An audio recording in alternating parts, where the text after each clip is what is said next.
성부와 성자와 성령의 이름으로 아멘. 하늘과 땅을 만드시고 사람을 귀하게 지으신 하느님 아버지, 예수 그리스도를 저희에게 보내주시어 하느님을 아버지라 부르게 하시니 찬미 받으소서. 살아있고 힘이 있는 말씀으로 주님께서 친히 저희에게 사랑을 알려주시고 삶의 뜻을 깨우쳐 주시니 감사하나이다. 참으로 좋으신 하느님 아버지, 저희가 성경을 멀리하고 그 가르침을 알면서도 실행하지 못하였으니 성령의 능력으로 저희 영을 새롭게 하시어 성경을 가까이 하며 예수 그리스도와 이웃을 더욱 잘 알게 하여 주소서.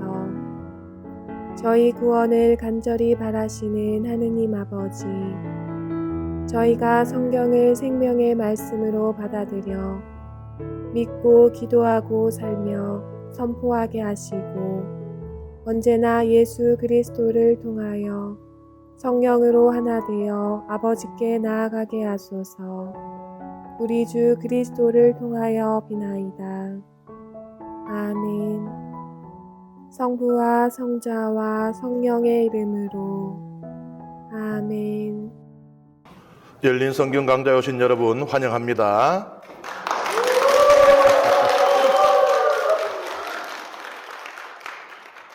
우리는 이제 민수기의 독서를 시작했습니다. 민수기를 이렇게 읽어 나가다 보면 이게 지금 우리가 아직 레위기를 읽고 있나? 이런 생각이 좀 드실 수가 있어요. 왜냐하면 레위인들에 대한 이야기들이 앞부분에 많이 나오고, 그 다음에 예식과 또 이 성막에 관계된 이야기들이 많이 나오기 때문에 그렇습니다. 그런데 광야, 그러니까 광야라 그러면은 탈출기 끝에서부터 이 레위기, 민수기, 신명기까지죠. 이 부분은 다 그 요소가 중요할 수밖에 없어요. 왜냐하면은 광야에서 이스라엘 백성이 40년 동안을 뭐로 버텼겠어요? 먹을 것, 또 이 안전에 대한 것, 확실한 게 하나도 없습니다. 전부 미지의 영역이에요. 그리고 또 언제, 어떻게 약속받은 땅에 들어가야 될지도 모르는 것이고요. 오직 버틸 수 있었던 것은 하나님께 대한 신뢰로만 버틸 수 있었던 거예요. 그럴 때 어떻습니까? 우리도 살아가면서 광야와 같은 체험을 하게 될 때가 있잖아요. 그런 분들 어디 있어요? 감실 앞에 와 있잖아요. 그러니까 오직 주님께 대한 신뢰로 버틸 수밖에 없었던 기간이기 때문에 그 기간을 다루고 있는 이 오경의 대부분의 책들에 이 예식, 또 레위, 이 성막 이런 요소들이 중요할 수밖에 없는 겁니다. 그래서 오늘도 레위 지파에 대한 이야기로 함께 독서를 시작합니다. 주님께서 모세와 아론에게 이르셨다. 너는 레위의 자손들 가운데에서 그와 자손들의 수를 시족과 집안별로 세어라. 30살 이상에서 50살까지 복무에 들어가 만남의 천막에서 작업을 할 수 있는 남자들의 수를 모두 세어라. 그와 세 자손들이 만남의 천막에서 할 일은 가장 거룩한 것들을 다루는 일이다. 진영을 옮길 때에는 아론과 그의 아들들이 들어와서 칸막이 휘장을 내려 그것으로 정은 궤를 덮은 다음 그 위에 돌고래 가죽 덮개를 씌우고 다시 그 위에 순자주색 천을 펴고 채를 꿰다. 제사상 위에는 자주색 천을 펴고 그 위에 그 접시, 잔, 제주 단지들을 놓는다.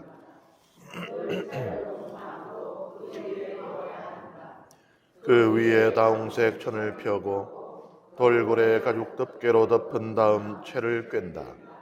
그러고는 자주색 천을 가져다가 불을 켜는 등잔대와 그것에 딸린 등잔, 불똥가위, 불똥접시, 그리고 등잔대에 쓰는 온갖 기름 그릇을 덮은 다음 그 등잔대와 그것에 딸린 모든 기물을 돌고래 가죽 덮개로 싸서 들것 위에 놓는다. 금제단 위에는 자주색 천을 펴고 그것을 돌고래 가죽 덮개로 덮은 다음 채를 꿰다. 성소에서 예식에 쓰는 그 밖의 모든 기물을 가져다가 자주색 천으로 싸고 돌고래 가죽 덮개로 덮어 들것 위에 얹는다. 제단은 죄를 지우고 나서 그 위에 자홍색 천을 편 다음 제단에서 쓰는 모든 기물 곧 불똥 접시, 고기 갈고리, 삽, 쟁반 등 제단의 모든 기물을 얹고 그 위에 돌고래 가죽 덮개를 편 다음 채를 꿰다. 진역을 옮길 때 아론과 그의 아들들은 성소와 성소의 모든 기물을 덮는 일을 이런 식으로 마친다. 그런 다음에야 그앗의 자손들이 와서 그것들을 든다. 그들은 거룩한 물건들에 몸이 닿지 않게 해야 한다. 그랬다가는 죽는다. 이것이 만남의 천막에서 그앗의 자손들이 옮겨야 하는 짐이다. 아론 사제의 아들 엘라자르가 맡은 것은 등잔기름, 향기로운 향, 늘 바치는 곡식 제물, 성별 기름이다. 그는 성막과 그 안에 있는 모든 것, 성소와 거기에 딸린 모든 기물을 맡는다. 주님께서 모세와 아론에게 이르셨다. 너희는 그앗의 시족들로 이루어진 부족이 레위인들 가운데서 끊어지지 않게 하여라. 그들이 가장 거룩한 것들에 가까이 갈 때 죽지 않고 살게 하려면 이렇게 해주어야 한다. 아론과 그의 아들들이 들어와서 한 사람 한 사람에게 일과 짐을 정해 주어야 한다. 그러나 그 아린들은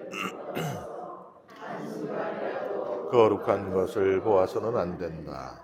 그랬다가는 죽는다. 주님께서 모세에게 이르셨다. 게르손의 자손들도 집안과 시족에 따라 수를 세어라. 30살 이상에서 50살까지 공무에 들어가 만남의 천막에서 일을 할 수 있는 남자들을 모두 사열하여라. 게르손의 시족들이 할 일과 질 짐은 이러하다.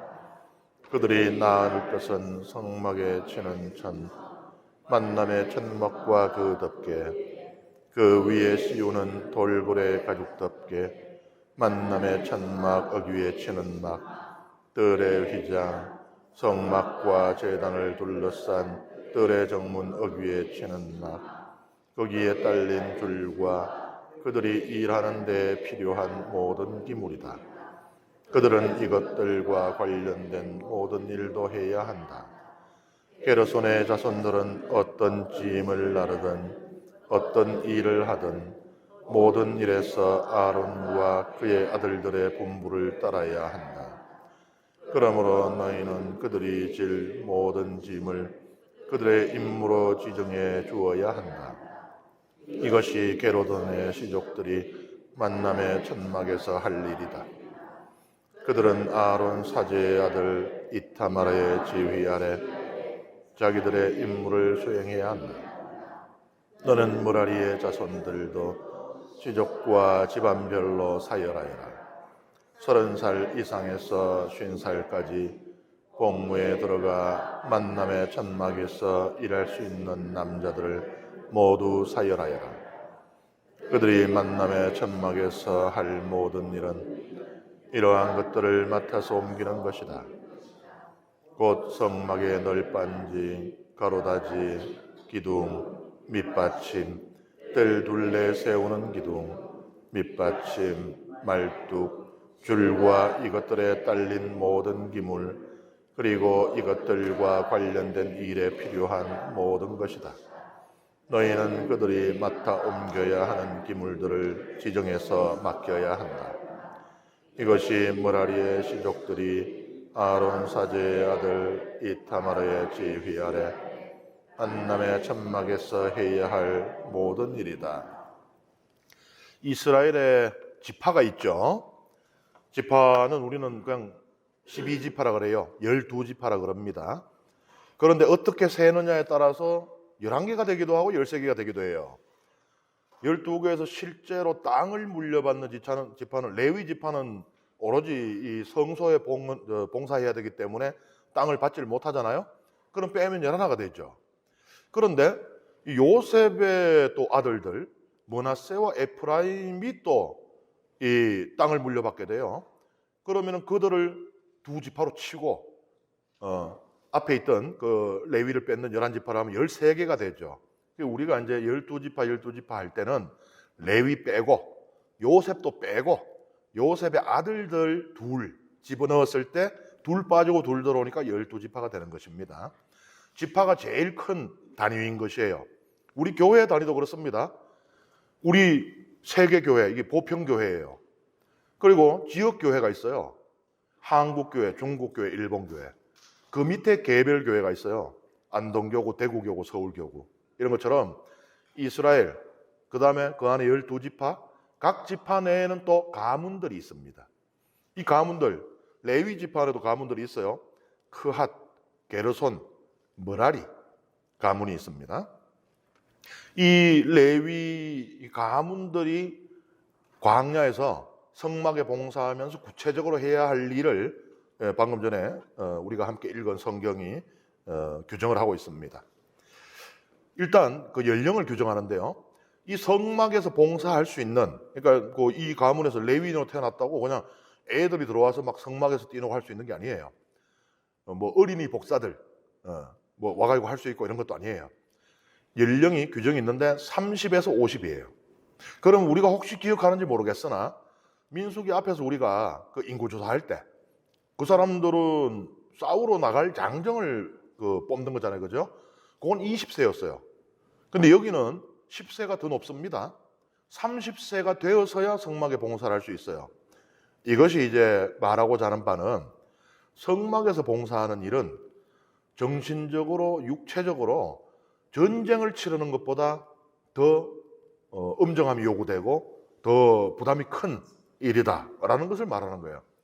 우리가 생각할 때는 전쟁터 나가 싸우는 거 하고 뭐 미사 때 성당에서 복사하는 거 선택하라면 군대 1년 갈래, 복사 1년 할래 하면 뭐 물어볼 것도 없죠. 뭐 설마 저는 군대 1년 가겠습니다 하는 사람 없겠죠. 그런데 이 성경이 말하고 있는 것은 전쟁터에 나가서 싸우는 그것보다도 하느님께 봉사하는 일이 더 중요하고 더 한치의 틀림도 없어야 한다. 그래서 또 50세가 넘으면은 지금이야 저도 50 넘었습니다만은 이제 아이고 젊은 신부 왔네 이러잖아요. 근데 옛날에는 50이면은 이미 50 넘어가면은 이게 쇠약해집니다. 그러니 이제 성막에 봉사하기 어려움이 있다고 판단을 하니까 30에서 50세. 이 싸우는 거는 그렇잖아요. 20세부터 다 위에는 상한 나이가 없었잖아요. 그래서 이렇게 성막에 봉사하는 것이 훨씬 이 정신적인 판단력, 그다음에 육체적인 이 노동력, 이 모든 것이 뒷받침되어야 한다라고 말하고 있는 것입니다. 그런데 여기 보면은 이 가문들의 직무를 이제 이야기하는데 게르손 가문이 장자 가문이거든요. 게르손이 맞이에요. 그 다음에 크하시고 그 다음에 므라리예요. 그런데 직무를 설명할 때 보면은 게르손이 아니고 크핫 가문의 직무가 제일 먼저 설명이 됩니다. 이게 구약 성경의 전통 중에 하나예요. 이삭, 그러니까 이스라엘의 조상인, 직접적인 조상인, 중시조라고 볼 수 있는 이삭이 장남이 아니었죠. 장남은 누구였어요? 이스마엘, 오늘날 아랍인들의 조상. 이 아랍인들하고 지금도 사이가 안 좋잖아요. 이삭하고 이스마엘처럼. 야곱이 장자권을 물려받았는데 야곱도 장남이 아니고 차남이었잖아요. 그죠? 이러한 전통들이 있어요. 이것에 대한 설명 가운데 하나로 이스라엘이 맞이가 아닙니다. 무슨 말이냐? 이스라엘의 역사, 그러니까 국가로서의 역사가요. 기원전 1020년에 국가가 세워집니다. 그런데 어때요? 오른쪽, 왼쪽에 세계 4대 문명 가운데 2개가 있어요. 메소포타미아 문명하고 이집트 문명. 이거는요, 기원전 3000년, 4000년 그냥 우습게 거슬러 올라가는 고대 문명입니다. 그러니까는 그 문명들에서 볼 때는 이스라엘이 어떻겠어요? 미개인인 거지, 미개인. 실제로 이스라엘의 그 법, 제도, 국가 조직, 뭐 이런 여러 가지들을 주변에서 다 영향을 받아서 그걸 만들게 됩니다. 성경에도 그런 영향을 받게 되고요. 문학적인 영향도. 그러니까는 이게 좀 컴플렉스일 수 있잖아요. 오늘날도 오래된 것이 좋다라고 주장하는 사람들이 있어요. 그래서 어떻게든지 역사를 끌어올려 보려고 일본 같은 경우도 서기, 고서기 사실 그건 신화고 전설인데 그게 역사라고 막 끌어올리려고 하잖아요. 이스라엘도 뭐 그런 그 학자들이 있어요. 이스라엘 역사를 막 아주 고대까지 그냥 끌어올리려는 그런 노력을 하는. 그러니까 오래된 것이 좋다. 이런 생각이 오늘날까지도 있잖아요. 예수님께서도 묵은 것이 좋다라고 사람들이 말들을 한다. 고대는 그런 게 더 심했겠죠. 우리 지금도 우리 특히 한국 그 문화여서 그런 것도 있는데 이래 만나면은 제일 궁금한 것 중에 하나가 이름보다도 나이가 몇 살일까? 그래서 이제 말을 놔야 될지 들어야 될지. 그러니까 이게 좀 컴플렉스가 될 수 있는 거예요. 신생국가라는 거, 후발국가라는 거. 이것은 그것은 곧 그 역사와 전통이 짧다는 것이고 또 문명의 발전 또한 그만큼 늦었다는 이야기도 되는 것이거든요. 그러니까 성경은 오래된 게 좋은 게 아니다. 예수님만 오래된 게 좋은 게 아니라고 얘기하는 게 아니고 구약 성경도 오래됐다고 다 좋은 게 아니다. 오히려 새 것이 좋을 수 있다. 그래서 이삭도 차남이지만 야곱도 차남이지만 이 하느님 구원 역사의 한 축을 맡아서 가게 되잖아요. 이스라엘이라고 백성 전체, 이스라엘 나라 전체도 장남이 아니지만 뭐 수메르라든지 아카드라든지 이집트라든지 이런 나라들에 비할 때 훨씬 어린 동생에 불과하지만 하나님의 구원 역사의 축을 맡아간다는 거예요. 그래서 장남이 아니라고 차남이라고 기죽을 거 없다는 이야기인 것입니다. 그리고 성경은 그냥 그렇게 이야기하면은 좀 너무 이렇게 뭐랄까요? 속 보이는 것 같잖아요. 내가 차남이니까 차남은 좋은 것이요. 라고 말을 하면은 그건 설명이 안 되잖아요. 성경은 항상 설명을 해요. 이삭이 왜 장남이 되었어야 했는지. 그거는 이제 그 본부인의 아들. 그리고 하느님께서 이미 그 탄생을 이스마엘이 태어나기도 전에 하느님께서 미리 이삭의 탄생을 예언을 하시잖아요. 약속을 하시잖아요. 뭐 야곱 같은 경우도 성경에 보면은 이 야곱을 우리가 그냥 천하의 나쁜 놈으로 생각하지만 야곱은 좀 집념이 강했을 뿐이에요. 욕망이 강했을 뿐입니다. 욕망 자체를 죄로 볼 수 있느냐 글쎄요. 뭐 관점에 따라 다르겠지만 저는 그거 쉽지 않은 것 같아요. 욕망이라는 것은 결국 그 인간하고 같은 말이 아닌가 하는 생각이 드는데 그것에 충실했다라고 볼 수 있어요. 그리고 그게 왜 그 욕망을 꽃피우게 됐는가를 봐야 됩니다. 성경은 분명히 기록하잖아요. 이삭이 나이가 늙어서 눈이 흐려졌다. 판단력이 흐려졌다 소리를 하고 있어요. 그 다음 에사우. 장자권이라는 게 뭡니까? 그 가문의 존립과 연결되는 것이에요. 근데 지 배고프다고 그냥 앞뒤 생각 없이 그냥 불콩죽에 넘겨버리잖아요. 그런 자가 장자권을 물려받아서 이 철저한 가부장제 사회에서 이 족장이 되었을 때 그 가문의 운명은 과연 어떨 것인가?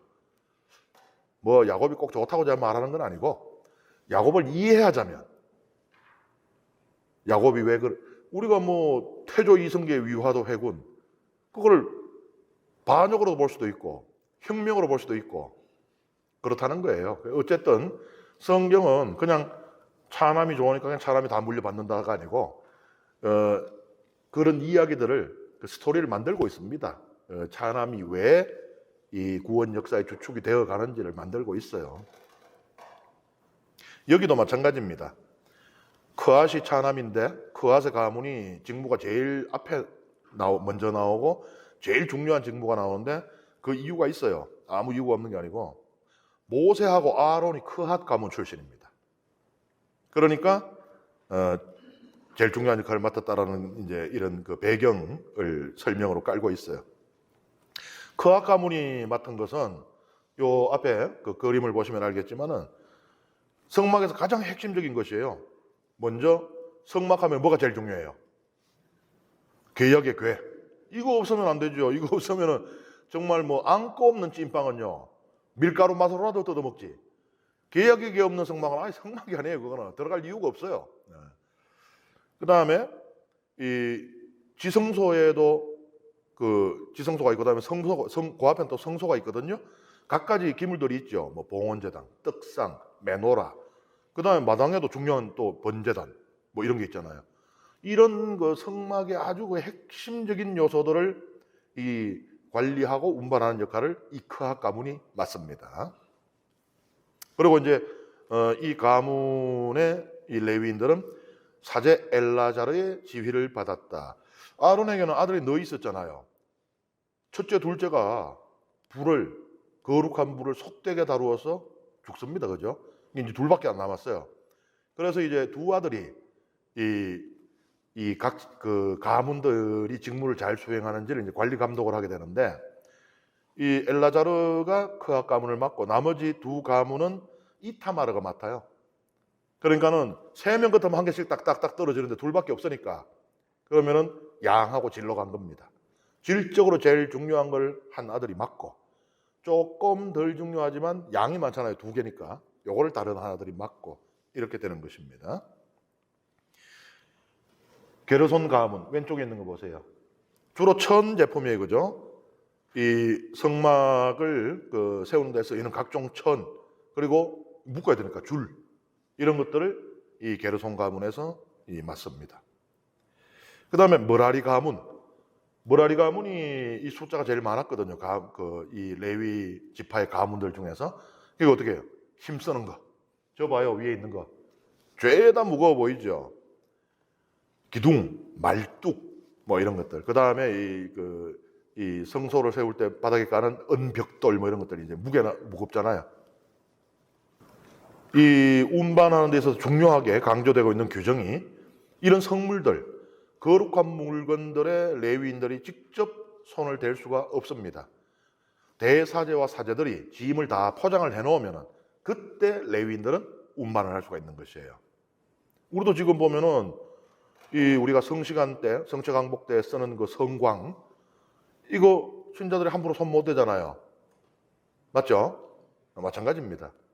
그래서 그러한 이제 거룩한 것에 대한 금기, 터부라 그래요. 그죠? 이거는 어느 민족에게나 다 종교 전통 안에 다 들어있는 것이에요. 우리도 왜 금줄 쳐놓으면 들어가면 안 됩니다. 안에 들어가 해주고 다니고 막 만지고 이러면 안 돼요. 큰일 납니다. 어휴, 부정탄다 그러잖아요. 이게 모든 종교의 그 전통 안에 들어있는 부분이에요. 이 금기라고 하는 부분. 거룩한 것에 대한 이 신비가 뭐냐라고 할 때, 오토라고 하는 그 종교학자가 신비는 한없이 두렵고 떨리면서도 한없이 매혹되는 것이라 그랬거든요. 그러니까 막 그 주위에 머물고 싶어요. 그러니까 금줄이 있는 겁니다. 사람들이 아무도 안 찾아오면 금줄을 왜 쳐놔요? 한 명도 다니지 않는 길에 통행금지라고 붙일 이유가 있습니까? 그렇지만은 또 한없이 두렵고 떨리는 것이에요, 이게. 그 주변에 머물고 싶으나 거기를 못 가는 거. 그런 것이거든요. 종교 안에는 이런 요소가 다 있어요. 성경에도 그게 드러나고 있는 것입니다. 그래서 이 거룩한 물건에 함부로 손을 댈 수 없다. 심지어 사제들도요, 짐을 싸는 사제들도 짐을 쌀 때까지는 눈을 가리고 쌉니다. 싸고 나서 눈을 떠요. 그러니까 더듬더듬 가갖고 싸고, 특히 제일 중요한 거, 계약의 괴는 3겹으로 쌉니다. 그런데 이 사제가 쌀 때 첫 번째 포장을 할 때는 눈 감고 싸야 되고, 그걸 하고 난 뒤에는 이제 2번째, 3번째는 눈 뜨고 싸게 되는 것입니다. 사무엘기 4권에 보면, 6장에 보면요, 벳세메스 사람들이 의도치 않게 이 계약의 괴를 보게 됩니다. 이거는 볼 수가 없잖아요. 싼 뒤에야 볼 수 있는 것이고, 또 성막 안에 있을 때도 지성소 커튼 안에 있으니까 볼 수가 없는 것인데 의도치 않게 보게 돼요. 그 결과가 무엇이냐? 그 사람들이 죽임을 당하게 되는 것이에요. 이렇게 이제 금기에 대한 이야기가 나옵니다. 그리고 우리가 방금 전에 읽은 그 말씀에 보면 색깔이 막 많이 나오잖아요. 색깔 이야기가. 왼쪽에 있는 조 색깔들이 나오는 것이에요. 그죠? 오늘날 우리 사제의 제2색도 이렇게 다양한 색깔이 있습니다. 여기에다가 혹시 원로 사제 금경축 미사에 가보신 분들은 황금색 제의도 보셨을 거예요. 이렇게 다양한 색깔들이 있어요. 이 각 색의 의미가 다 있고 전래 시기와 전래 때에 따라서 달라집니다. 고대에도 마찬가지로 색깔이 종교의 중요한 요소였어요. 어떤 색을 쓰느냐. 예를 들면은 아시리아에서요 제관들이 옷을 입잖아요. 이 옷이 색색이 있었는데 토성신에게 제사를 바칠 때는 검은색 예복을 입었어요. 그리고 화성신에게 제사를 바칠 때는 붉은색 예복을 입었습니다. 그리고 금성신에게 제사를 바칠 때는 푸른색 예복을 입었어요. 이렇게 이제 각 그 색의 의미가 다 있는 것이에요. 그러면은 무슨 색이 무슨 의미냐? 뭐 오늘날 이제 우리 제의석가에 대해서 설명들이 많이 돼 있잖아요. 뭐 붉은색 이러면 뭐 순교, 피, 성령 뭐 쭉 있는데 고대의 종교에서 색깔이 정확하게 무슨 의미였을까를 아는 건 쉽지가 않아요. 학자들이 연구를 하지만 의견이 분분합니다. 그래서 뭐 이런저런 이제 해석들이 나오게 되는데 예를 들면은 개약의 궤를 세 겹으로 싼다 그랬잖아요. 제일 끝에 싸는 그 천이 돌고래 가죽이에요. 야, 성경에 돌고래도 나오는구나. 성경에 신기한 거 많아요. 뭐 어떤 사람들은 성경에 그만 도 나와요 이러는데 양파. 예. 그 교구 주보에 보면은 나오죠. 성경엔 나오지 않지만 이스라엘 백성은 먹었을 것이다. 왜? 이집트의 노예들이 먹던 것이었기 때문에. 돌고래. 이 이스라엘이 있는 이 팔레스타인 그 밑에가 시나이 반도잖아요. 그죠? 시나이 반도가 이렇게 있고, 그 다음에 이쪽으로 이렇게 해서 이쪽으로는 이제 그 사우디아라비아하고 이런 중동, 이쪽은 이집트잖아요. 그러니까는 이집트에서 이렇게 시나이 반도하고 이쪽에 이제 아라비아 이렇게 있는데 요 만이 두 개가 있잖아요. 요 왼쪽에 있는 게 수에즈만이고 수에즈 운하 아시잖아요. 그죠? 오른쪽에 있는 게 아카바만이에요. 요게 토끼기처럼 이렇게 돼 있는 거죠. 예. 여기 돌고래들이 잡혀요. 그러니까 돌고래 가죽을 썼던 겁니다. 고대에서부터. 그러니까 돌고래 가죽의 색깔이 뭐예요? 검은 돌고래밖에 우리 못 봐요. 그렇지.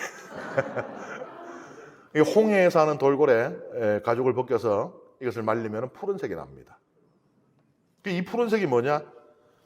이 학자들, 이건 뭐 모든 학자가 동의하는 건 아니지만 여러 학자의 그 견해에 따르면은 고대 이스라엘에서 푸른색은 악마를 막는 색이었다라고 해요.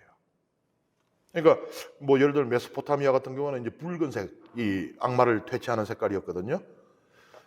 그런데 이 이스라엘에서는 물론 이제 그 탈출기 파스카 밤의 그 이야기를 보면은 피가 이제 그런 게 있습니다만은 푸른색도 이제 그것처럼 이 악령을 퇴치하는 힘이 있다라고 믿어졌다라고 그렇게 주장을 하고요. 그다음에 우리 교회 교부들 계시잖아요. 교부들은 지금 예를 들면은 뭐 공회에 있잖아요. 공회. 우리 1962년에서 65년까지 2차 바티칸 공회가 있었지 않습니까?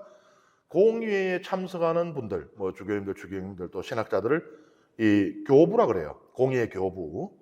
근데 우리가 이제 보통 교부라고 할 때는 한 7세기, 한 8세기 이전에 교회의 그 신앙을, 그러니까 뭐 교회가 2000년 동안 계속 신앙적으로 어떤 중요한 것들이 막 새로 생기고 이래 해왔다기보다는 정말 우리 핵심적인 거, 예를 들면 신경, 사도신경이 있고 니케아 콘스탄티노플 신경이 있잖아요. 그 다음에 뭐 변함없이 거의 유지되어 온 이 핵심적인 교리들이라든지 이런 것들은 이미 교회의 역사의 앞부분에서 이 완성이 됩니다. 그리고 뒤에는 어떻게 보면 그걸 이제 수정 보완하는 그런 역사였다고 볼 수 있는데 중요한 시기예요, 그죠? 교회가 지금 같은 우리 교회가 될 수 있었던 시간인데 그 시간 동안에 활동하면서 이 올바른 가르침을 이끌었던 스승들을 교회의 아버지, 교부라고 불러요. 이 교부들 가운데 5세기 교부에 테오도 레투스라고 하는 교부가 있어요. 이 교부께서 푸른색의 의미를 어떻게 해석을 했는가 하면은 푸른색은 하늘의 색이지 않느냐. 하느님을 알려주는 색이다. 개약의 교라는 자체가 하느님의 현존을 상징하거든요. 개역의 교회를 일반적으로 많이 해석하는 것이 하느님의 옥좌, 하느님의 발판으로 해석을 합니다. 실제로 고대에 그랬다는 것을 제 강의를 통해서 우리가 이미 본 적이 있잖아요. 고대에 그 발굴된 의자, 의자, 임금의 의자 옆에 이 크룹 두 마리, 케루빔이 이렇게 조각돼 있고 한 거, 옥좌.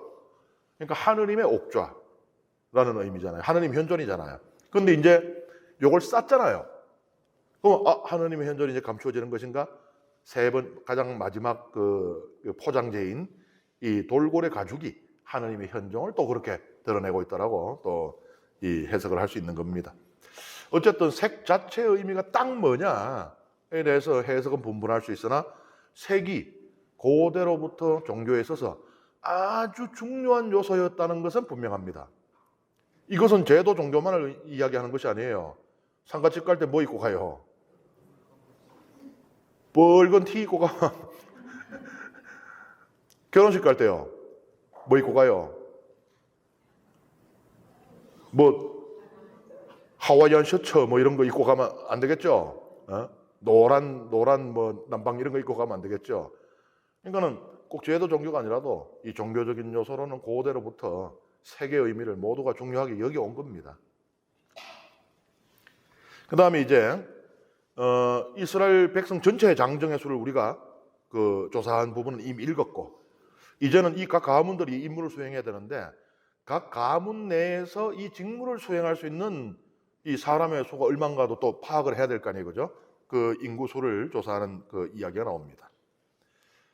모세와 아론과 공동체의 수장들은 그앗의 자손들을 시족과 집안별로 사열하였다. 30살 이상에서 50살까지 복무에 들어가 만남의 천막에서 일할 수 있는 남자들을 모두 사열하였다. 이렇게 시족별로 사열을 받은 이들은 2,750명이었다.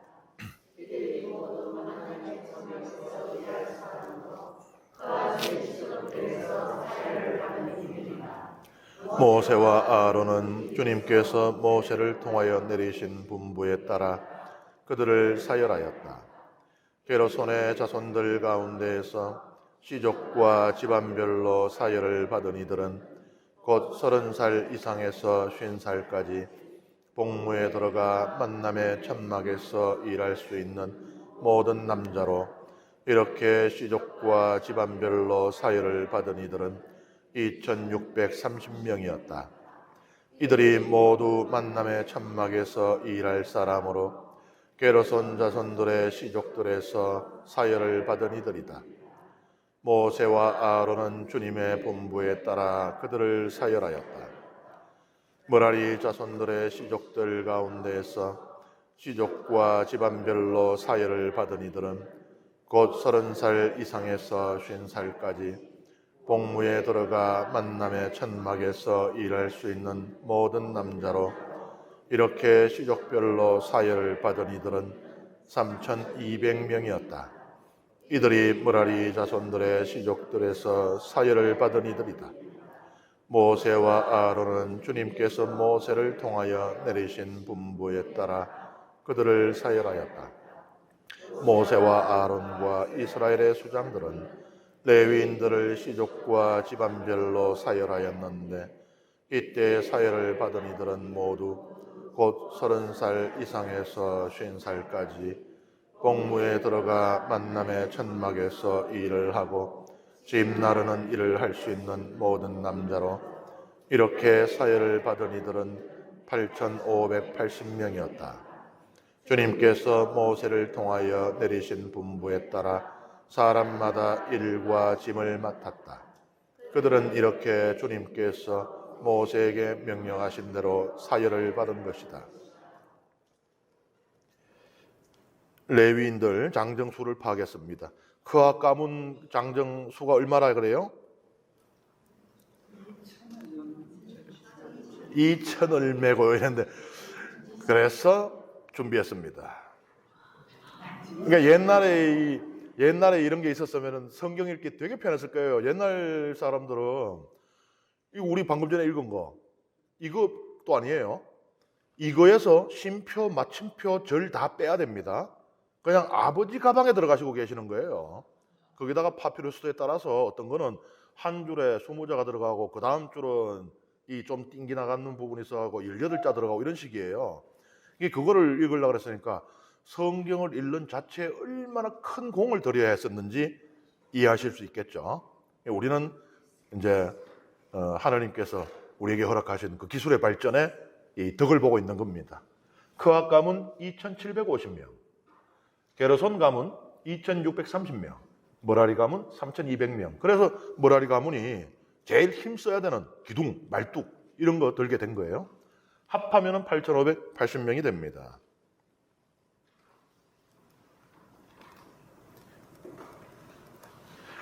그 다음에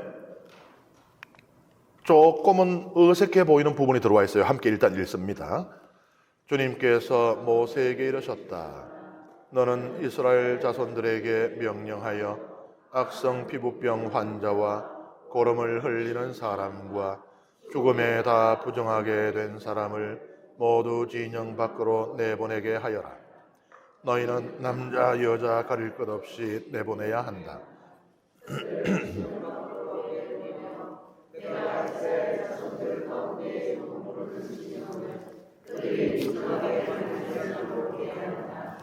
이스라엘 자손들은 이렇게 하여 그들을 진영 밖으로 내보냈다.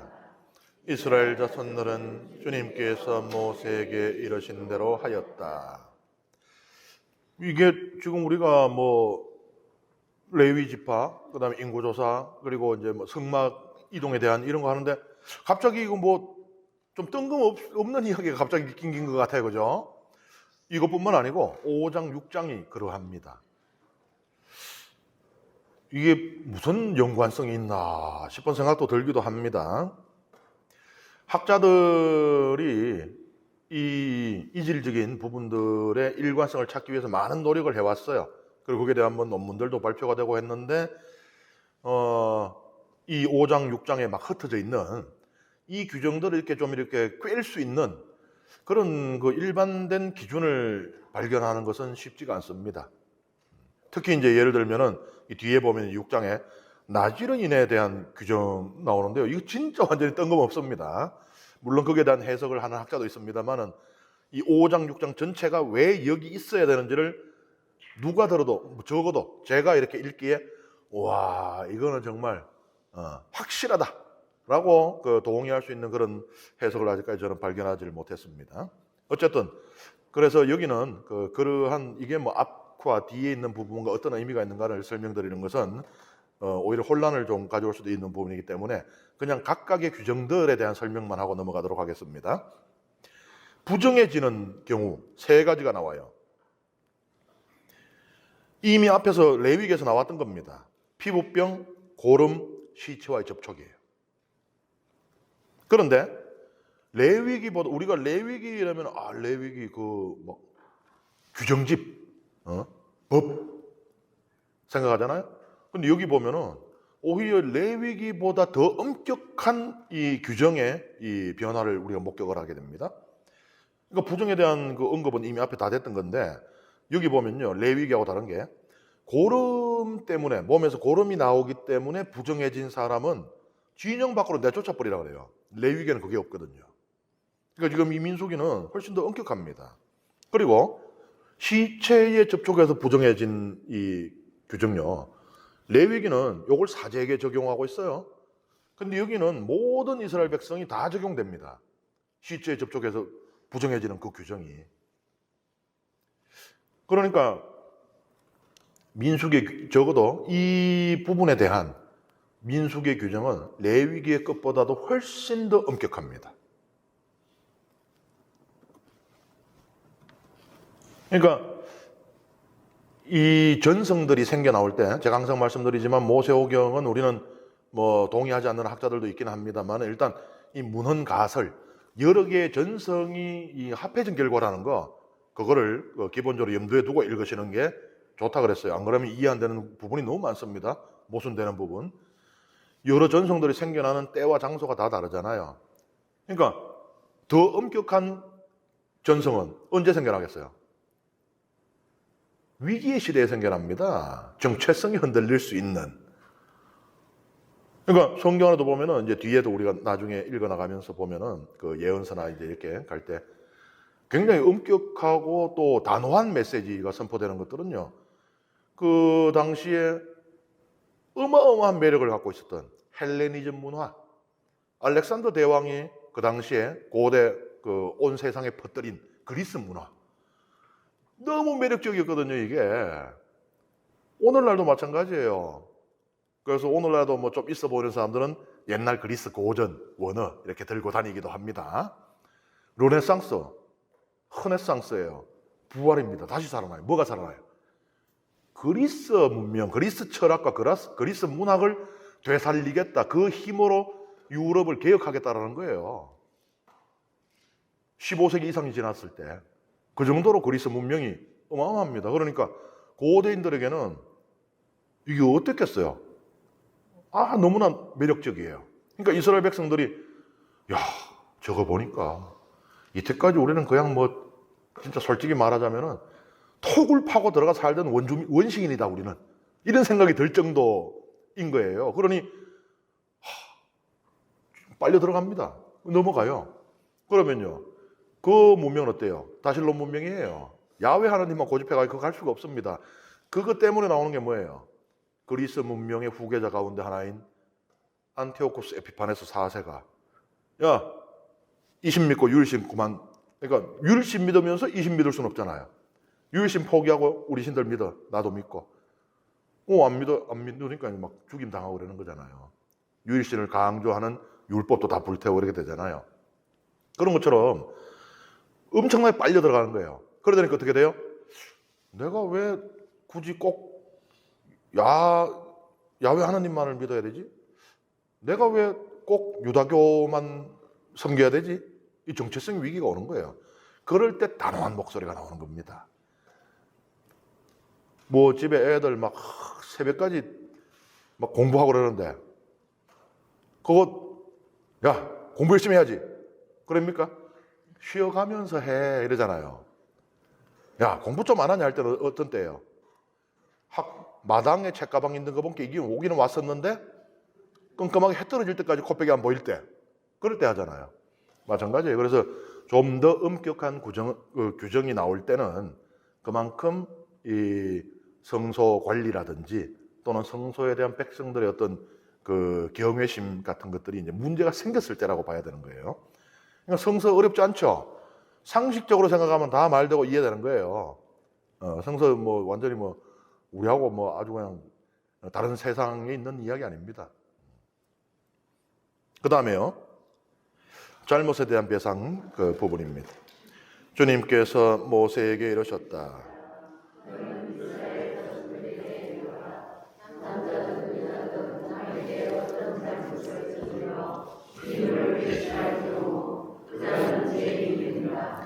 그런 자는 자기가 저지른 잘못을 고백한 다음 손해를 끼친 이에게 전액을 보상하고 거기에 5분의 1을 더하여 갚아야 한다. 그러나 그 피해자에게 대신 보상을 받을 근친이 없으면 속죄의 식에 쓰는 속죄 순양은 물론이고 그 보상도 주님에게 돌아가 사제의 몫이 된다.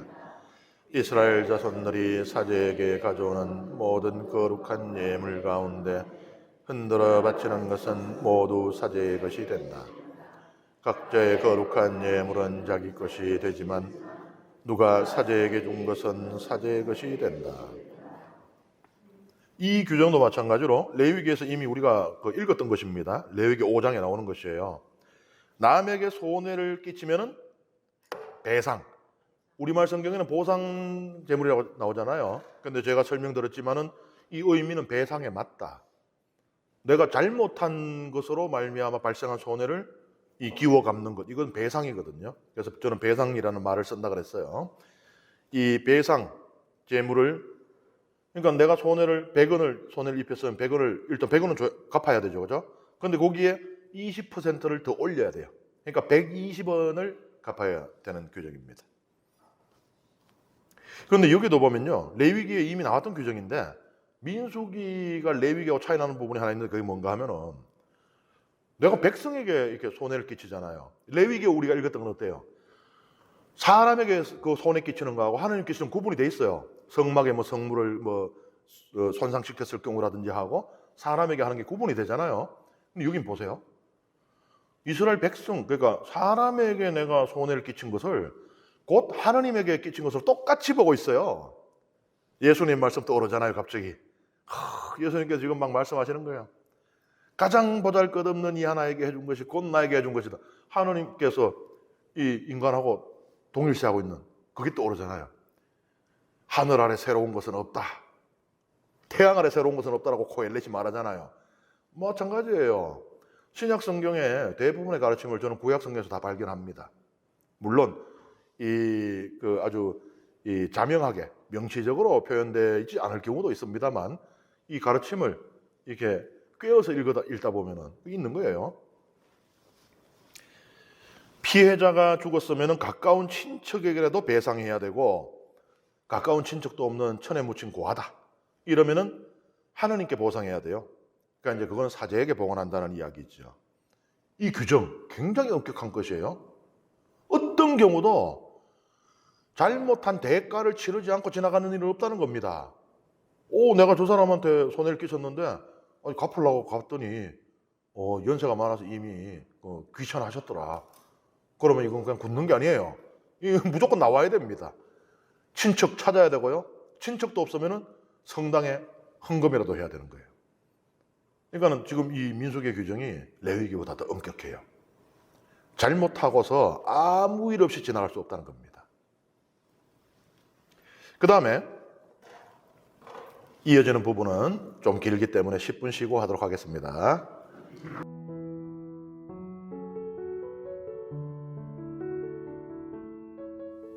성부와 성자와 성령의 이름으로 아멘. 영광이 성부와 성자와 성령께 처음과 같이 이제와 항상 영원히 아멘. 성부와 성자와 성령의 이름으로 아멘.